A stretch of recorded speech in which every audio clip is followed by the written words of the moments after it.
Welcome to Slash Bash, where today I am bringing you another malicious compliance Reddit video. In our first story, how I forced the port to update their permitting system. Let's jump right in. So a while back, I had to submit a dive permit for some work we were doing down the port. I have a good working relationship with the safety officer there that handles all these.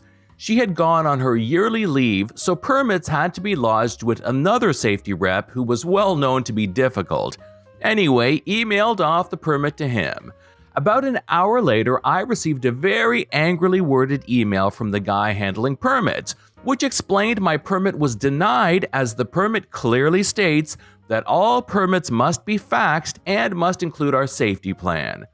I replied that email was the method preferred by their office and that they had requested that we don't attach the safety plans anymore, as we now have a formal meeting to audit our safety plans, and that it was double handling. He replied with, "I don't give a flip. Permit clearly states, this permit is denied, submit a fresh permit." Now, the diving safety plan we use for port works is a simplified version of our internal diving safety plan, which covers pretty much every eventuality. The version that we give to clients is about 10 pages. The full version is about 700.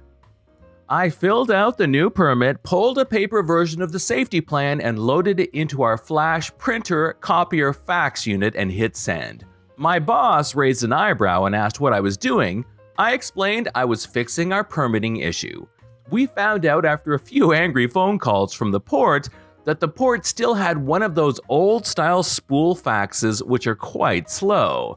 They had tried to disconnect the transmission, but our machine was set to automatically resubmit, and I lied and told them that I didn't know how to turn it off. Anyway, the result of that was the guy was taken off permits, and when the good safety officer got back, she had to update all their permits. She thought it was incredibly funny, as she said everyone in the office would have run-ins with him on everything. Story number 2. You want that invoice paid? So for starters, I live in a small village where pretty much everyone knows who's who. I like it a lot. It gives me a sense of security that I feel is underrated in today's society. Friends and neighbors help each other with moving, remodeling, etc. My mother-in-law wanted to have her driveway redone.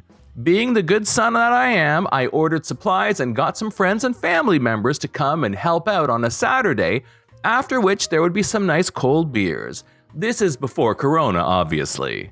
One of my friends, let's call him John, is more of an outlier and doesn't get around too much. He's a bit timid, but otherwise a very nice guy. I thought it would be a nice idea to include John in the working party, so he would get to know some more folks from the village. With the work done and the driveway finished, we thanked everyone that helped for the much appreciated effort. Not too soon afterwards, I received a letter. It was an invoice sent by John for the hours he worked, multiplied by a not too shabby hourly rate. To say I was dumbfounded would be an understatement. It is well known that this kind of work is for free. You scratch my back, I scratch yours, or so I thought. I come by John's a few days later to ask him what the invoice is all about. He says it's no big deal and that he has done it before. He can't be expected to give up his Saturday to work on somebody else's driveway. He says he thinks this is fair and that he wants to be open about it. I soon understand that John isn't going to change his mind, and I don't want to get into an argument with him.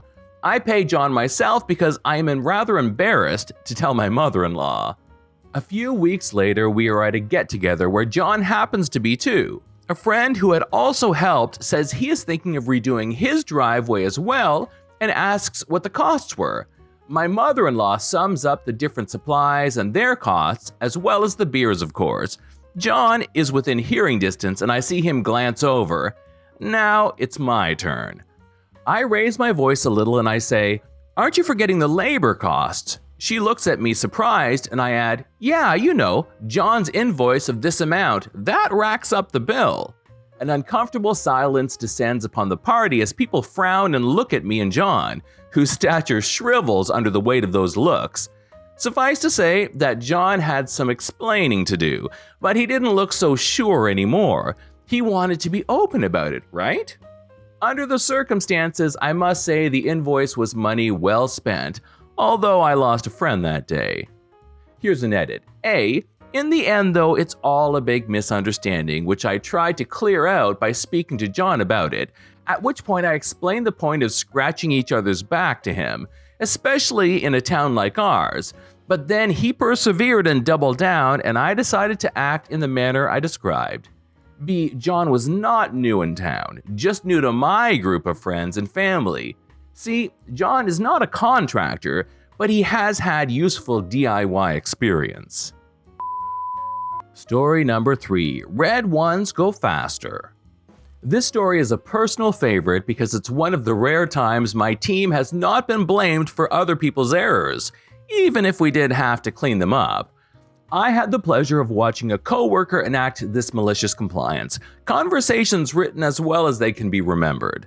So, the orders at my job are coded by color. The color of the box the order is in indicates the type of order. Importantly, green boxes indicate a rush job and red boxes indicate a super rush job.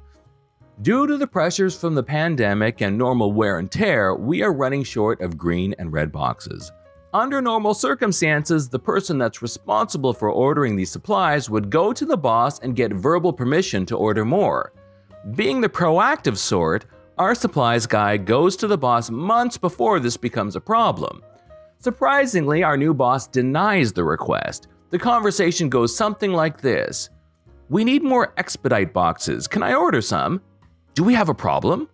"Well, no, not yet, but we will in a few months." "Don't worry about it then. We'll deal with it when it comes up. But go back to work. I'll handle it when it becomes a problem." Supply guy shrugs and goes back to work knowing that it's not his problem anymore. A few months later, finds boss in a panic as to why there aren't enough green and red boxes. Orders that should be rushed aren't going out on time. The boss goes to supply guy. "Why aren't we getting our orders out on time?" "We don't have enough expedite boxes for the orders we're getting in." "Why didn't you order them?" "You told me not to until it became a problem." "Well, order some then." "Okay, but they'll take a couple weeks to get here." "What? Why? Can't we get them any quicker?" "Sure, if you want to pay extra. It'll still be about a week probably." "Fine, but you'll have to come up with a workaround until they get here. This is your fault." Supply guy does in fact come up with a workaround. Cue malicious compliance part 2. Without going into minutia, supply guy comes up with a method that will keep the customers as happy as possible under the circumstances. However, this means longer hours for the team and thus more overtime paid out. Boss's bosses are unhappy with boss over the extra time spent on the overtime and the rush box order. Supply guy can't really be gotten in trouble due to both his seniority and capability and the fact that making sure the team is properly supplied is not technically part of his responsibilities. He was also not terribly unhappy about the overtime. Supply guy is hourly while boss, who also had to work overtime, is salaried. Story number 4. Get rid of that ladder.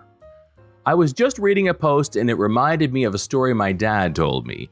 He worked in a factory and they had gotten a new boss. The boss was walking through the section he was responsible for and saw a ladder leaning against some machinery. He told an employee to get rid of it. The employee tried to say something and the boss told him that he said to get rid of it and he did not want to hear any excuses. The employee says okay and removed the ladder. Not long later, the line broke down. The boss was freaking out because it was his ass if it did not get restarted soon. He talked to the ladder employee and asked if he knew what was wrong. The employee said yes and explained what the problem was. When the boss told him to fix it, he said he couldn't. The problem was on some machinery near the roof, and he no longer had a ladder. This is John from /bash. Thanks for watching. If you've enjoyed the video and want to be the first to know when the next one drops, then subscribe and click on that notifications bell so YouTube will actually show you my videos. We'd love for you to drop a like, share it with your friends, and we will see you in the next one.